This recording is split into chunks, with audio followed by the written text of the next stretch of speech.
Травмата, свързана с предателство. Как възниква и какво е влиянието ѝ върху нас като възрастни. Травмата, свързана с предателство, се появява тогава, когато някой, на който си вярвал, те е измамил, излъгал или разочаровал. Често се случва в детска възраст и е свързано с поведението на родител или друг близък човек.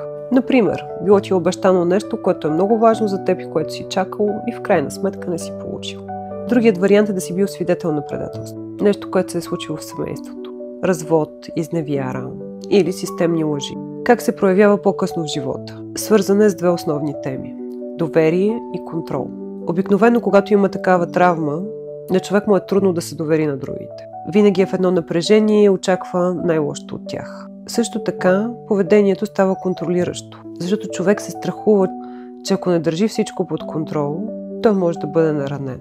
От гледна точка на партньорските отношения, там често витаят ревност и подозрения, дори когато няма поводи за това. Как човек може да се освободи от тази травма? Когато започне постепенно да опитва стъпка по стъпка да разширява периметъра на доверието, от една страна. А от друга страна, когато започне да се опитва да се отпуска и да не контролира всичко. Защото идеята за контрол всъщност е една илюзия. Най-добрият вариант за преработване на каквато и да е травма е терапевтичната работа. Защото тя дава пространство човек да изследва себе си и да направи осъзнат избор за промяна.